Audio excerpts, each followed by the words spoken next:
చట్టం ఎవరికి చుట్టం కాదు. చట్టం అందరికీ సమానమే. రాజకీయ నాయకుడైనా, ముఖ్యమంత్రి అయినా, ప్రధానమంత్రి అయినా, సాధారణ పౌరుడైనా అందరికీ సమానమే అని చెప్తారు. కానీ నిజంగా అట్లా అమలు అవుతుందా చట్టం? నిజంగానే అట్లా అమలు అవుతున్నదా? దీనికి సంబంధించి మనం ఇవాళ వీడియోలో మాట్లాడుకున్నాం. నమస్తే, నేను ప్రభాకర్ వేనవక్క. ఇప్పటివరకు మన ఛానల్ని సబ్స్క్రైబ్ చేయకపోతే వెంటనే సబ్స్క్రైబ్ చేయండి. అట్లాగే మీ అభిప్రాయాన్ని లైక్ రూపంలో, కామెంట్ రూపంలో తెలియజేయండి. వీడియోని మీ మిత్రులతో కూడా షేర్ చేయండి. చట్టం, ఒక సమాజం నడవడానికి, ఒక రాష్ట్రం, ఒక దేశం నడవడానికి ఒక చట్టం ఉంటుంది. అందులో ఉన్నటువంటి పౌరులందరికీ అది సమానంగా వర్తిస్తుంది. ఆ చట్టాన్ని మీరు వ్యవహరించినప్పుడు దానికి అదే చట్టంలో కొన్ని శిక్షలు ఉంటాయి, కొన్ని జరిమానాలు ఉంటాయి. కానీ నిజంగా అవన్నీ అందరికీ ఒకే రకంగా ఉంటాయా? సాధారణ పౌరుడు ఒక చిన్న తప్పు చేస్తే వెంటనే అరెస్ట్ చేసి తీసుకెళ్ళి జైల్లో పెట్టేస్తారు. దట్టు అరెస్ట్ చేయొద్దు ఆ కేసుకు అని చెప్పున్నా కానీ అరెస్ట్ చేసి జైలుకు పంపిస్తారు. నెలల తరబడి వాడిని జైల్లో పెడతారు. కానీ అదే రాజకీయ నాయకులు, కీలక పదవిలో ఉన్న వాళ్ళు చేస్తే, డబ్బున్న వాళ్ళు చేస్తే ఆ చట్టం అట్లా ఉంటుంది, ఇంకొక రకంగా ఉంటుంది.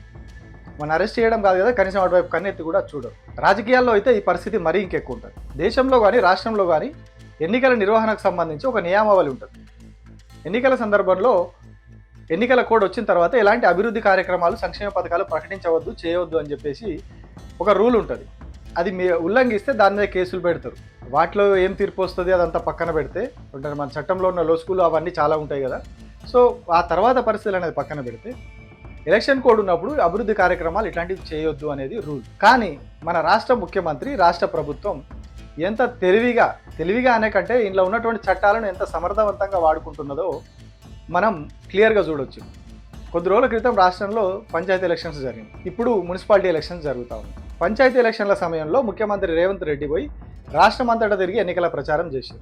సాధారణంగా పంచాయతీ ఎలక్షన్లకు ఎక్కడ ముఖ్యమంత్రి పోయి ప్రచారం చేసే పరిస్థితి ఉండదు. ఎంపీటీసీ, జెడ్పీటీసీ ఎలక్షన్లకి, అట్లాగే ఈ మున్సిపాలిటీ ఎలక్షన్లు ఇట్లాంటి వాటికి పార్టీ గుర్తుతో ఎన్నికలు జరుగుతాయి కాబట్టి ముఖ్యమంత్రులు పోయి ప్రచారం చేస్తారు. కానీ తెలంగాణలో పార్టీ గుర్తు లేకుండా, పార్టీలతో సంబంధం లేకుండా జరగాల్సినటువంటి సర్పంచ్ ఎన్నికలకు కూడా ముఖ్యమంత్రి పోయి ప్రచారం చేశారు. అది కూడా కంప్లీట్గా ప్రజల సొమ్ముతో, ప్రజల డబ్బుతో, ప్రభుత్వ ఖజానా నుంచి వాడినటువంటి డబ్బులతో ఆయన ప్రచారం చేశారు. మరి ఎందుకు ఎలక్షన్ కమిషన్ పట్టించుకోలేదు? ఎలక్షన్ కమిషన్ అసలు చేయొద్దు కదా అట్లాంటి అభివృద్ధి కార్యక్రమాలు, కానీ ఆ ప్రచారం అంతా కూడా చేయొద్దు కదా, ఎందుకు పట్టించుకోలేదు అంటే అక్కడ ఒక చిన్న తెలివి వాడారు వీళ్ళు. పంచాయతీ ఎలక్షన్స్ గ్రామ పంచాయతీల్లో జరుగుతాయి, మున్సిపాలిటీల్లో జరగవు. సో తెలివిగా ఏం చేసిండు ముఖ్యమంత్రి, మున్సిపాలిటీలో సమావేశాలు పెట్టిండు. ఎక్కడైతే ఒక టౌన్ ఉంటుందో, ఒక మున్సిపాలిటీ ఉంటుందో, మున్సిపల్ కార్పొరేషన్ ఉంటుందో వాటిని ఎంచుకొని అక్కడ సభలు, సమావేశాలు పెట్టిండు. ఇప్పుడు మనం ఫర్ ఎగ్జాంపుల్ ఒక వరంగల్నే తీసుకుందాం. వరంగల్ మున్సిపాలిటీ ఉంటుంది. వరంగల్ మున్సిపాలిటీ నానుకొని చాలా గ్రామాలు ఉంటాయి, గ్రామ పంచాయతీలు ఉంటాయి. సో వరంగల్ మున్సిపాలిటీలో ఒక శివారు ప్రాంతంలో సభ పెడతారు. అంటే గ్రామ పంచాయతీలకు దగ్గర ఉన్న ప్రాంతంలో సభ పెట్టి ఆ గ్రామ పంచాయతీలకు సంబంధించిన అందరినీ, ప్రజలను తీసుకొచ్చి మొబిలైజ్ చేసి అక్కడ సభ పెడతారు. కానీ అది అక్కడ ఏ జ్యూరిడిక్షన్లో జరిగింది? అది మున్సిపాలిటీ జ్యూరిడిక్షన్లో జరిగింది. అంటే మున్సిపాలిటీ పరిధిలో జరిగింది, పంచాయతీ పరిధిలో జరగలేదు, గ్రామ పంచాయతీలో జరగలేదు. గ్రామ పంచాయతీలో జరిగితే అది ఎలక్షన్ కోడ్ పరిధిలోకి వస్తుంది, ఎలక్షన్ ఉల్లంఘన అవుతుంది, ఎలక్షన్ నిబంధనల ఉల్లంఘన అవుతుంది. కానీ వీళ్ళు ఏం చేసారు, ఆ మున్సిపాలిటీ పరిధిలో పెట్టారు, ఆ బార్డర్ లోపల పెట్టారు అన్నట్టు. పెట్టడం వల్ల ఏమైంది, దీనికి దానికి సంబంధం లేదు. కానీ వచ్చిన ప్రజలంతా గ్రామాల నుంచి వచ్చిన వాళ్ళు. అక్కడ ఏం చేసారు, అభివృద్ధి కార్యక్రమాలని, బిల్డింగ్ల ఓపెనింగ్ అని, బిల్డింగ్ల శంకుస్థాపనలని, రోడ్లని, రకరకాల పనులు అప్పుడు మున్సిపాలిటీలో ప్రారంభించారు. ఇదే గ్రామాల ప్రజలను తీసుకొచ్చి అక్కడ సభలు పెట్టి గ్రామ పంచాయతీలను ప్రభావితం చేసేలాగా, గ్రామ పంచాయతీల్లో మాకే ఓటేయాలని ఆ వేదికల మీద ముఖ్యమంత్రి చెప్పిండు. అది ఎలక్షన్ కోడ్ ఉల్లంఘన కిందికి రాదు, ఎలక్షన్ కమిషన్ పట్టించుకోలేదు. క్లియర్ కట్గా కరెక్ట్గా పరిశీలిస్తే అది ఎలక్షన్ కోడ్ ఉల్లంఘన. ఆయన ప్రభావితం చేసింది గ్రామీణ ప్రాంతాల ఓటర్లని, పంచాయతీ ఓటర్లని, సభ పెట్టింది వాళ్ళ కోసమే. కానీ జస్ట్ ఈ పరిధిలో పెట్టారు, మున్సిపాలిటీ పరిధిలో పెట్టారు. సో అది గ్రామ పంచాయతీలో జరగలేదు కాబట్టి మాకు సంబంధం లేదని ఎలక్షన్ కమిషన్ ఊరుకున్నారు. అప్పుడు ఆకత అయిపోయింది. ఇప్పుడు మున్సిపాలిటీ ఎలక్షన్స్ వచ్చినాయి. మరి ఇప్పుడు ఏం చేస్తూ ఉన్నారు? ఇప్పుడు కూడా మళ్ళీ ముఖ్యమంత్రి ఎన్నికల ప్రచారం చేస్తూ ఉన్నారు. ఇప్పుడు ఎక్కడ చేస్తూ ఉన్నారు? ఇప్పుడు మున్సిపాలిటీల పక్కన ఉన్నటువంటి గ్రామ పంచాయతీల్లో చేస్తూ ఉన్నారు. మున్సిపాలిటీని ఆనుకొని ఉన్నటువంటి కొద్దిగా పెద్ద విలేజ్ లాగా ఉంటాయి కదా, అక్కడ ఇప్పుడు పోయి ఎలక్షన్ ప్రచారం చేస్తూ ఉన్నారు ఉమ్మడి జిల్లాలో. అంటే ఎంత తెలివి ఉపయోగించి చట్టాన్ని ఏ స్థాయిలో వాడుతున్నారు అర్థం చేసుకోవచ్చు. నేను గతంలో చెప్పిన ఒక పెద్ద మనిషితో మాట్లాడితే ఒక మాట చెప్పిండు రేవంత్ రెడ్డి గురించి. కేసీఆర్ అనేవాడు చట్టం గురించి అవగాహన ఉన్న వ్యక్తి, రేవంత్ రెడ్డి అనేవాడు చట్టంలో లొసుగులు ఏ స్థాయిలు ఉన్నాయి, వాటిని ఎట్లా వాడుకోవాలనో తెలిసిన దాంట్లో పిహెచ్డి చేసిన వ్యక్తి అని చెప్పి ఒక పెద్ద మనిషి చెప్తా ఉండే, మధ్య మాట్లాడతాం.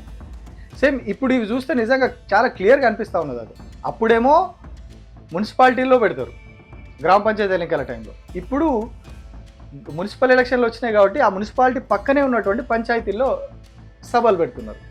అక్కడ పోయి అధికారులతోటి ముఖ్యమంత్రి రివ్యూలు చేస్తారు, మహిళా సంఘాలతో మాట్లాడతారు, అధికారులతోటి రివ్యూలు పెడతారు, శంకుస్థాపనలు, ఓపెనింగ్లు ఇవన్నీ జరుగుతూ ఉన్నాయి.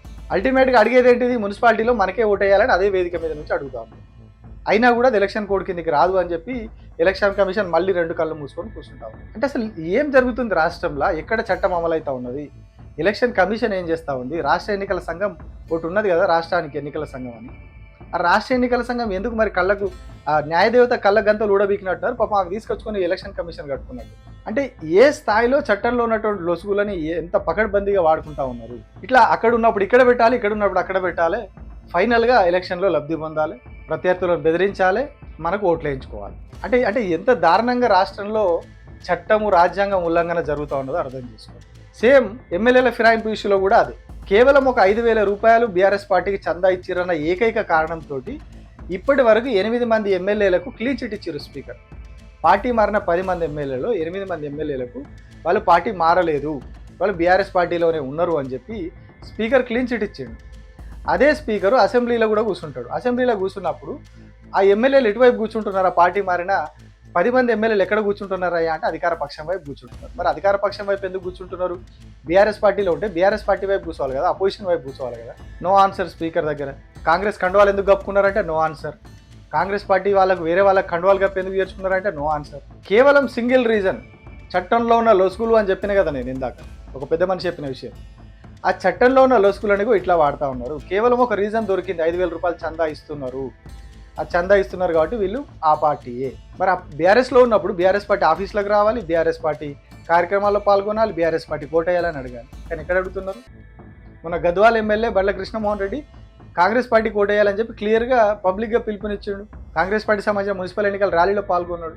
అందరు ఎమ్మెల్యేలు కూడా అదే పని చేస్తూ ఉన్నారు. ఎవరైతే క్లీన్ చిట్ ఇచ్చిన 8 మంది ఎమ్మెల్యేలు అదే పని చేస్తా ఉన్నారు. అన్ని కూడా వాళ్ళు చాలా మటుకు చేసుకున్నాం, చేయాల్సిన అవసరం చాలా ఉన్నాయి.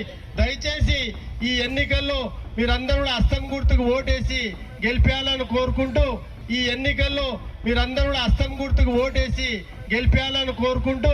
సో ఎక్కడ కూడా వాళ్ళు కాంగ్రెస్ పార్టీలో చేరిరని వాళ్ళు ఒప్పుకోవట్లేదు. అంటే ప్రతి అంశంలో మనం చూసుకుంటూ వస్తే ఏ స్థాయిలో రాజ్యాంగం ఉల్లంఘిస్తూ ఉన్నారు, ఏ స్థాయిలో రాజ్యాంగంలో మన చట్టాల్లో ఉన్నటువంటి లొసుగులను వాడుకొని ఇప్పుడు ఉన్నటువంటి రాష్ట్ర ప్రభుత్వం నడుస్తూ ఉన్నది, రాష్ట్రాన్ని నడిపిస్తూ ఉన్నారో మనం ఇట్లాంటివి చెప్పుకుంటూ పోతే చాలా ఉదాహరణలు ఉన్నాయి. ప్రతి దాంట్లో ప్రతి సందర్భంలో లొసుగులను వాడుకొని లొసుగుల ఆధారంగానే పాలన నడుస్తూ ఉన్నారు.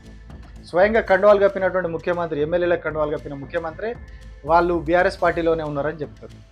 బీఆర్ఎస్ పార్టీ ఎందుకు వాళ్ళని యాక్సెప్ట్ చేస్తలేదు, వాళ్ళు బీఆర్ఎస్లోనే ఉన్నామని చెప్తే వాళ్ళ బిడ్డలను వాళ్ళు ఎందుకు ఒప్పుకుంటలేరు అని చెప్పి రేవంత్ రెడ్డి మాట్లాడతారు. కండువాలు కప్పింది ఆయననే, ఎక్కడ కండువాలు కప్పిండో అక్కడనే కూర్చొని ఈ మాట చెప్తారు. అంటే పరిస్థితి అర్థం చేసుకోరు. రాష్ట్రంలో ఏం జరుగుతూ ఉంది, ఎట్లా ఉంది పాలన, రాష్ట్ర ప్రభుత్వం ఏం చేస్తూ ఉంది, ప్రజలు కొంచెం దీని మీద ఆలోచించాలి. ఏదో ప్రభుత్వాన్ని తిట్టడం చేయడం కాదు, అసలు ఏం జరుగుతుంది ఫస్ట్ ఆలోచించాలి. ఆ తర్వాత మీరు తీసుకునే నిర్ణయం మీరు తీసుకోవాలి. వాళ్ళు చెప్పి వచ్చింది ఏంటిది, చేస్తూ ఉన్నది ఏంటిది. రాజ్యాంగాన్ని అమలు చేస్తామని రాహుల్ గాంధీ రోజు ఇట్లా పట్టుకొని తిరుగుతాడు పార్లమెంట్లో. ఇక్కడ అదే కాంగ్రెస్ పార్టీ కదా ఉన్నది, మరి రాజ్యాంగం ఎక్కడ అమలు అవుతూ ఉన్నది? రాజ్యాంగానికి తూట్లు వెన్నుపోట్లు ఇంకేముంటావన్నీ కదా పొడుస్తూ ఉన్నారు. ఇప్పుడు 2 ఎగ్జాంపుల్స్ చెప్పినా మీకు. ఎన్నికల సందర్భంగా జరిగినటువంటి రెండు సంఘటనలు, పంచాయతీ ఎలక్షన్లు, మున్సిపల్ ఎలక్షన్లు, ఇటు ఎమ్మెల్యేలకు సంబంధించి ఎక్కడ రాజ్యాంగం పటిష్టంగా అమలవుతూ ఉన్నది, ఏ రకంగా అమలవుతూ ఉన్నది, రాజ్యాంగం అమలవుతూ ఉందా, రాజ్యాంగంలో ఉన్న లొసుగులు ఆధారంగా చేసుకొని పాలన నడుస్తూ ఉంది. ఇదంతా కూడా ప్రజలే ఆలోచించుకోవాలి, ప్రజలే నిర్ణయం తీసుకోవాలి. Thank you.